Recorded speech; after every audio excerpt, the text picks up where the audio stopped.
Nako, Pepe. Mahaba ang pila kung ibig mong ligawan si Consuelo. Maraming salamat, Binibini.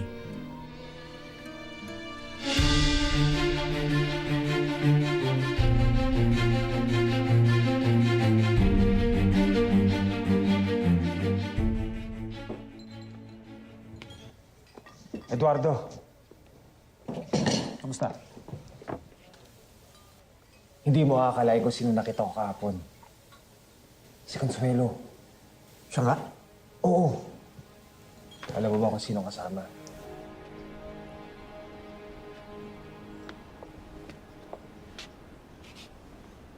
Maraming salamat, Pepe.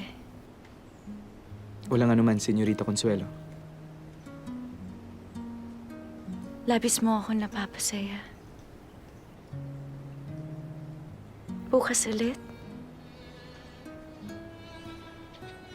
Gusto ko ang susunod nating pagkikita ay isang sorpresa. Wala na. Nauunahan ka na ni Pepe, Eduardo.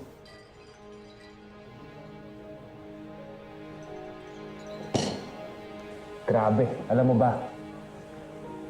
Namamasyal sila na para bang walang problema sa mundo.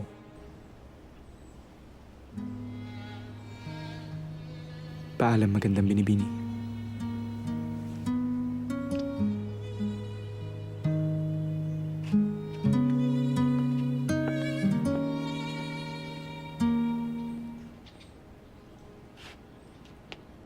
At kung makikita mo kung paano hawakan ni Pepe ang bewang ni Consuelo, kung paano sila magtitigan, naku, talong-talo ka na, Eduardo. Ano? Tama na. Oh, bakit sa ka nagagalit? Hindi naman ako karbal eh, si Pepe. Huwag kang magpapatalo kay Pepe.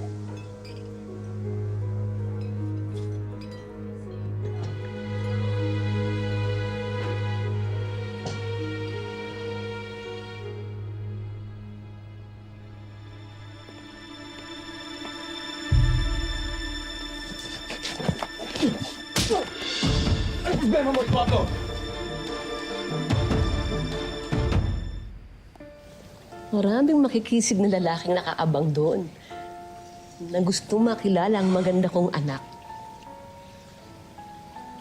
Nay, pahingi po talaga ng paumanhin. Pero alam niyo naman po, hindi ako interesado sa mga ganyan, di ba? Maliban po sa masama na pong aking pakiramdam, humihilib na rin pong aking sentido. Ay, sasama talaga ang pakiramdam mo dahil maghapon ko na dito sa kwarto. Nakakulong. Hindi ka na nga nasisinaga ng araw. Ayan, namumutla ka na, oh.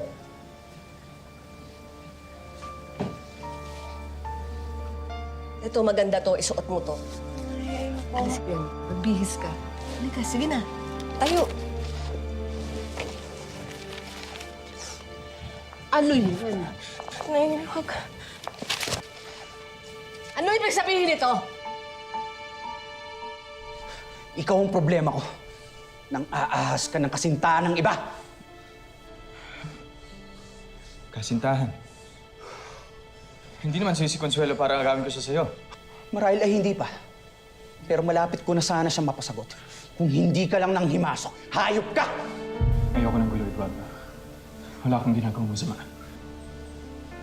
Pero sinimulan mo na, kaya humanda ka. At kung ipipilit mo ang pag-ibig mo kay Consuelo, lalabanan kita. Hanggang ngayon may ugnayan pa rin kayo ni Pepe? Yun ba ang dahilan? Kaya ka nagkakaganyan?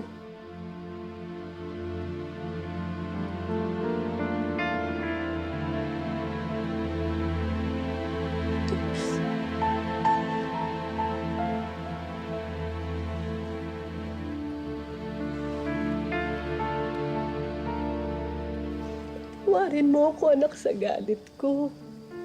Nag-aalala lang naman ako sa'yo. Sinasayang mong kabataan mo sa lalaking yun. Ni hindi ka nakakasigurado sa kinabukasan ng lalaking yun. Baka nagpapakasaya lang yun sa Europa. At nakalimutan ka na. Ano sabihin niya? Babalikan ako ni Pepe. Nangako siya sa akin. Babalikan niya ako. Babalikan ako ni Pepe. Huwag niyo sabihin yan. Huwag niyo sabihin yan. Hindi mo na nalaman ang sinasabi mo.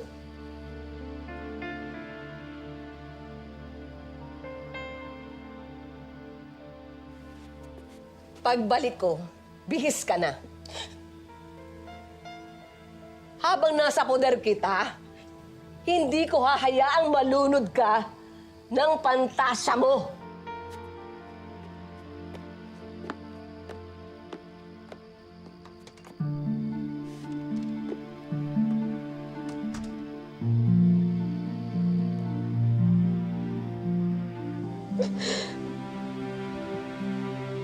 Sana mali si Inay. Sana hindi pa rin mabago ang pag-ibig mo sa akin, Pepe. Hintayin kita. Hintayin kita. Hintayin kita.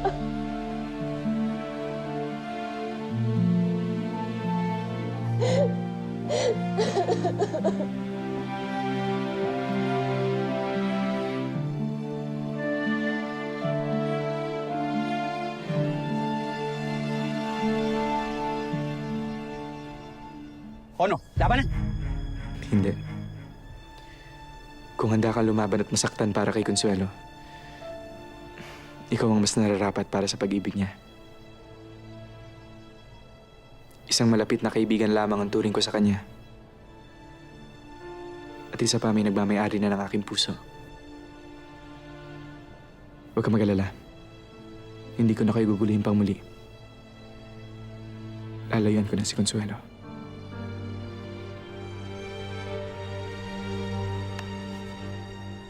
Mabuti na nagkakaintindihan na tayo.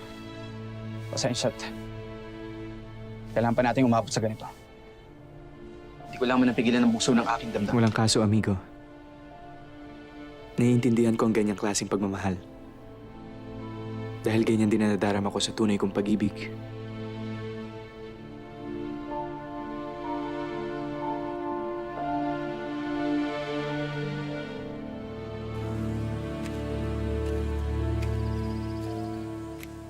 Kuya, kung gusto mo sumabay, bilisan mo naman. Hindi pwedeng papatay-patay.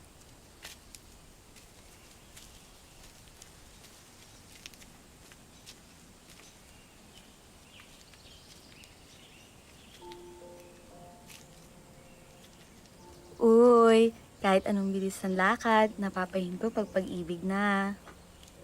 Halika na nga. Teka kuya, hindi na ba kayo magkasintahan ni Ibiang?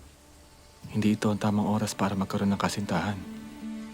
Mas may nangangailangan pa ng atensyon at oras natin kesa pag-ibig. Tara na.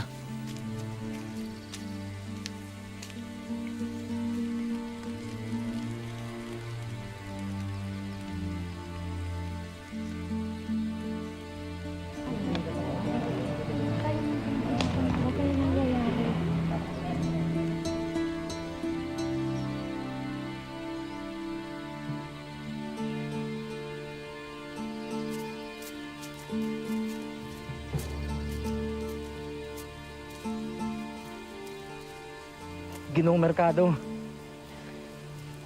Nakita niyo naman po ang mga nangyari. Halos wala na po natira sa ating mga anihin. Dinali na po ng mga peste ang ating mga pananim. Ito lang po yung inaasahan namin. Hindi pa ka nakakaraos ng tagtuyot. Dumagdag pa itong peste nito. Malaking problema nga ito. Saan tayo kukuha ng pambayad ng renta?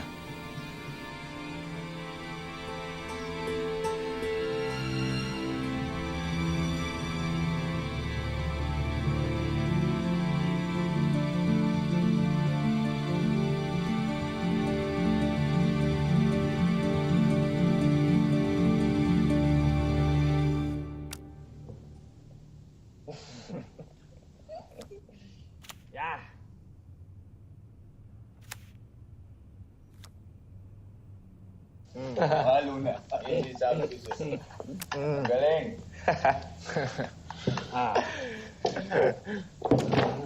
Juan, kailangan na matapos ang mga artikulo ngayon. Mamaya na, Pepe. Nakita mo naglalaro pa eh. Kahapon ko pa dinala ang mga yan. Kailangan na yun sa imprenta bukas. Wala na tayong oras. Kahit kailan talaga ipangontra ka, Pepe.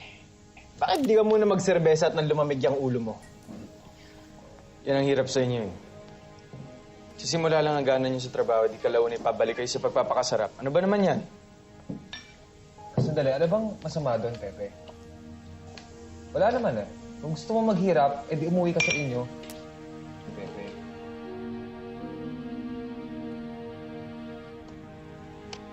Oo, siya, tira ko na. Oh. Kayaya kayo! Nagpapakahirap ang mga magulang natin sa Pilipinas para mapag-aral tayo dito. Pero anong ginagawa nyo? Umiinom, ng bababae, nagsusugal.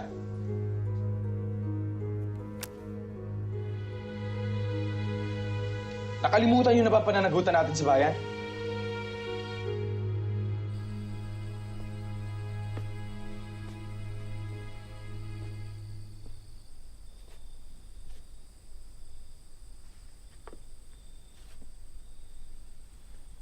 Magandang gabi, Padre. Conchita. Mabutit napadaan kayo dito sa Kalamba. Kayo talaga ang sadya namin dito. Kami? Oo, kayo. Nag-aalala kasi kami sa abot-abot na kamalasang dinaranas ninyo. Unay ang lindol, ang epidemya sa kolera, ang matinding tagtuyot, at pagkatapos naman ngayon ay ang peste sa tubuhan. Marahil ay hirap na kayo at naghihikahos sa kakarampot ninyong kinikita sa inyong lupain. Lalo na't balitang-balita na biglang tumaas ang pataw ng buwis sa mga lupa. Tunay nga. Pero, heto pa rin kami ngayon. Kinakain anumang sakuna sa awa ng ating Panginoon. Baka kami na ang sagot sa inyong mga dasal.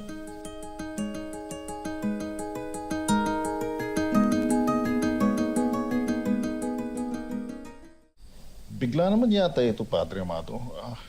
Kung may angal kayo sa aming pagpapatakbo, pag-usapan muna natin to. Ano pa ba ang pag-uusapan natin? Hindi ba't huli na naman kayo sa pagbabayad ng buwis? Ano kayo? Panauhin sa aking lupain? Makakabayad sana kami kung hindi biglaan at halos triple yung itinaas ang upa. Kahit sino hindi agad makakagawa nito. Bigyan mo lang kami ng konting panahon. Siguro, Mawalang galang na Don Kikoy, pero matagal nang nagpapasensya ang padre. Kung alam niyo lang ang paghihirap niya sa hindi ninyo pagbabayad. At hindi lamang ang buwang ito ay inyong babayaran, pati ang mga nakaraang buwan. Ano ba? Nagbabayad kami. Siguro ay hindi niyo lang naitatala dahil kahit kailan ay hindi kayo nagbigay ng resibo. Pero may pruweba kami. Alam ninyo, hindi nyo naman dapat ikahiya ang mga nangyayaring ito. Sadyang nangyayari ito sa kanino man. Ngayon, kung mayroon kayong pipirmahan na isang kasulatan, wala kayong babayaran sa inyong lupain ng 1 taon. Tama ng pagpapakitang tao mo, Conchita. Siguro ay gusto mo talaga kaming patalsikin dito para mapunta sa paborito mong pamilya ang lupain dito sa Kalamba. Pero hindi kami aalis. Hindi kami papayag na mapunta lamang sa iba ang lahat ng pinaghirapan namin. Sir Vergüenza, Don Kikoy, pagsabihan mo ang iyong asawa. ayaw rin namin ng gulo. Magkano ang kailangan namin ibayad para manatili kami dito? Siano?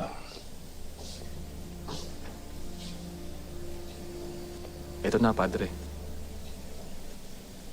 Wala na kaming utang sa inyo. Ni Kusing.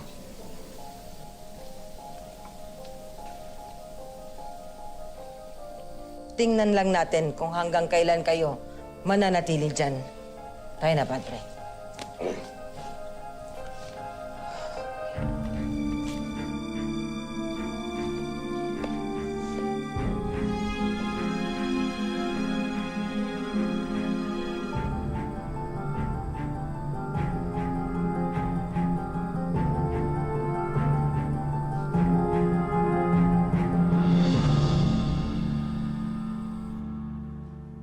Ayusin nyo nga mga kilos nyo. Hindi ganyang bisyo ang magpapalaya sa bayan natin.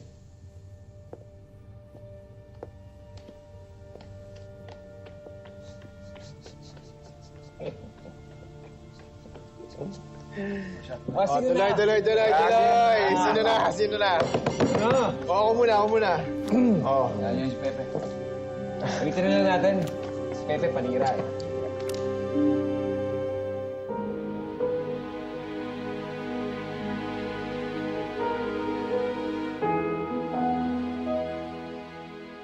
Mahal kong ina, ang mga araw ko ay matuling nagdaraan. Pakiramdam kong higit na matanda ako sa aking mga kaedad.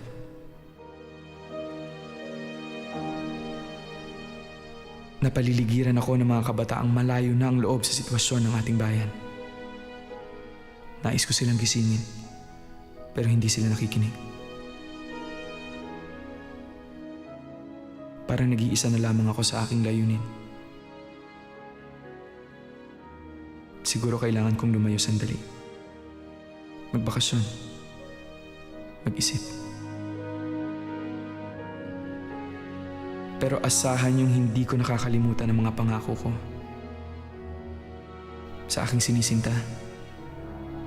Sa aking bayan. At sa iyo, aking ina.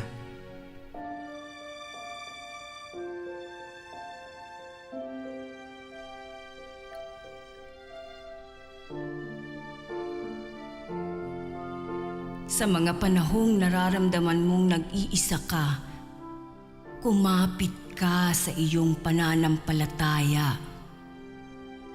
Kami man dito ay may malubhang pinagdaraanan din na marahil ay naikwento na rin ni Pasiano.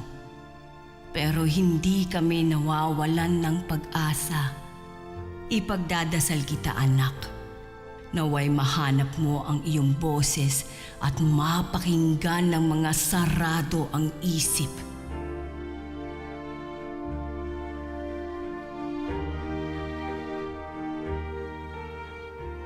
Naipaliwanag ko na ang sitwasyon natin sa pera.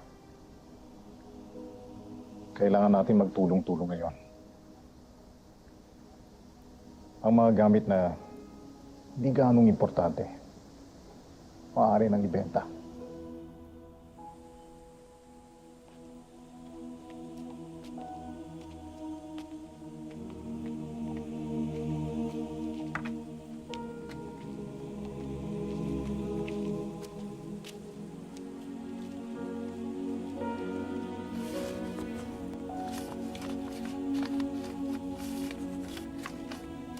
Kailangan natin kumuha ng karagdagang trabaho para makadagdag sa ating kita sa amin.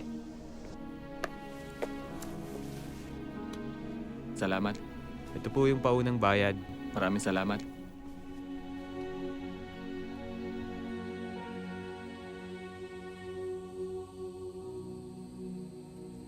Salamat ho.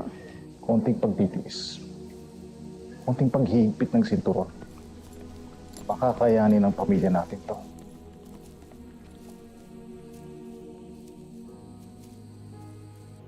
Huwag natin kalimutan si Pepe. Bahagi pa rin siya ng ating pamilya. At kailangan pa rin niya ang ating suporta.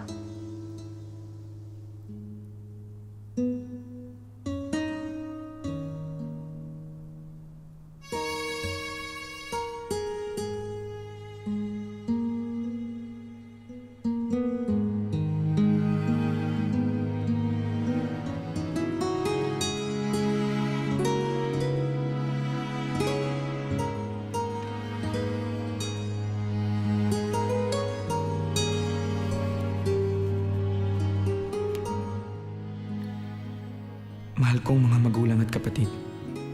Labis akong nalulungkot at nag-aalala sa pinagdaraanan niyo riyan sa Kalamba. Huwag niyo na lamang abalahin ang mga sarili niyo sa pagpapadala ng pensyon.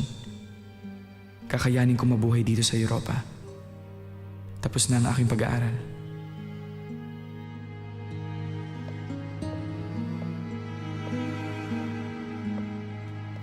Nakakabigla naman ang dalaw mo. Ilang araw na akong walang balita sa'yo. Pati sa mga pulong ng sirkulo ay hindi ka na dumadalo. Nag-aalala ako sa'yo.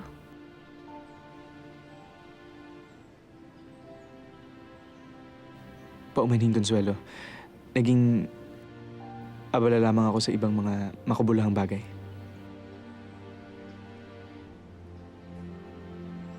Huwag ka nang humingi ng tawad. Ipasyal mo na lamang ako. Gaya ng dati.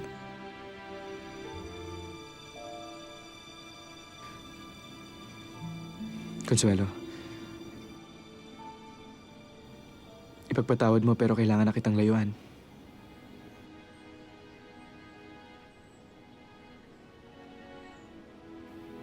Yun ang dahilan kung bakit hindi ako dumadalaw sa iyo nitong mga huling araw. Ayoko masira ang pagkakaibigan namin ni Eduardo. Eduardo? Tilete? Bakit? Dahil ikamamatay niya kung meron mang ibang lalaking makaagaw sa iyong atensyon. Ganun kanya kamahal. At walang ibang lalaking mas nararapat sa'yo kung hindi siya. Hindi ko kayang tumbasan ng ganong klaseng pagmamahal. Dahil naipangako ko na sa iba ang aking pag-ibig. Sana'y maintindihan mo.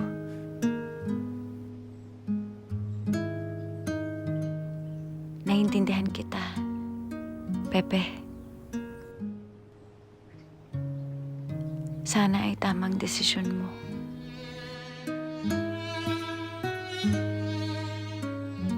May mga dala kang bagahe. Saan ka pupunta? Sa Paris. Mga ilang buwan lamang. Kailangan ko ng bakasyon sa syudad na ito. At saan pa mabuting magbakasyon kundi sa pinakamagandang syudad sa Europa, hindi ba?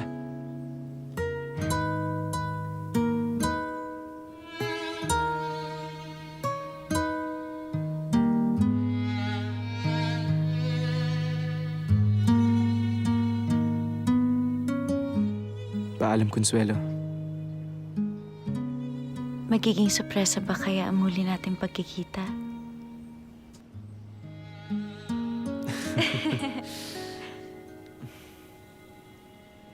Malay natin.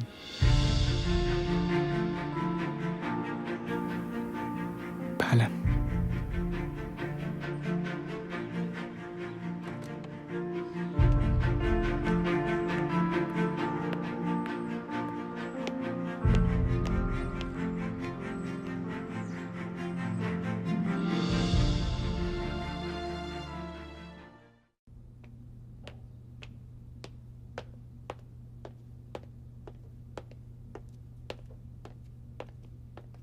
Senyor Rizal, nandito na pala kayo. Kamusta ang Paris? Ganun pa rin.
Senyor Rizal!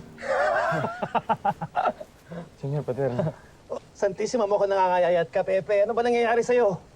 Pero mabutit nakita kita. Ngayon may kasabay na ako sa pagpunta. Saan? May piging para ipagdiwang ang pagwawagi ni na Senyor Juan Luna at Felix Resurrección Hidalgo sa Exposición Nacional de Bellas Artes. Nabalitaan ko ngayon na okay nasa Paris. Kaya galing ng mga bata, banguhusay. Pero, bueno, pumunta na tayo. Ang alam ko malapit-lapit lang dito yung restaurante Ingles Restaurante? Saan nga ba yun? Doon, diretso lang tayo. Sige, vamonos! Pepe, tara!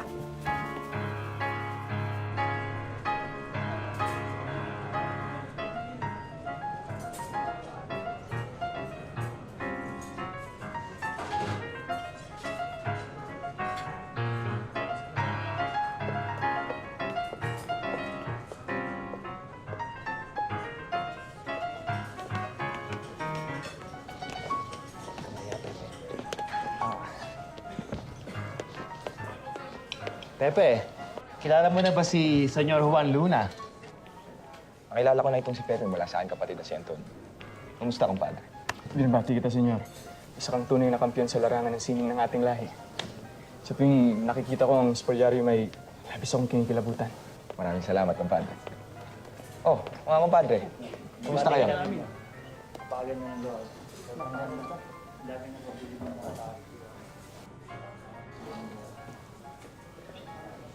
Pepe!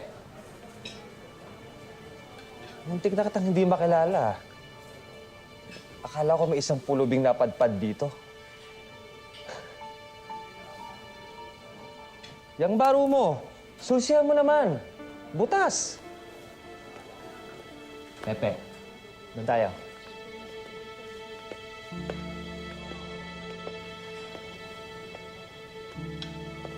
Kumpadre, kumusta?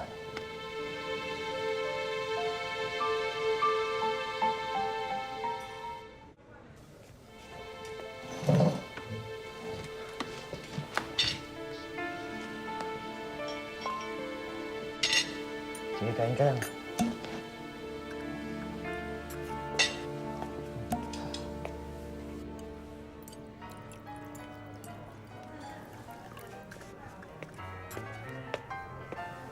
Kain ka lang ng kain, Pepe.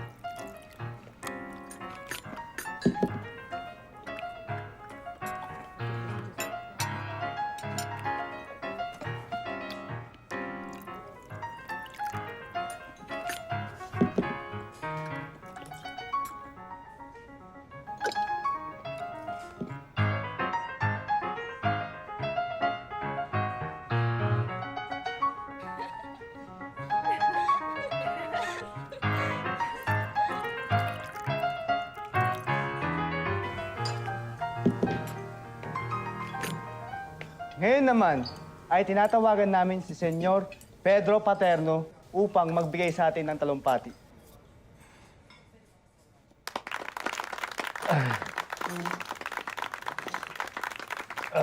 Pepe, amigo, hindi na ako makatayo. Pwede ba ikaw na lang ang magtalumpati?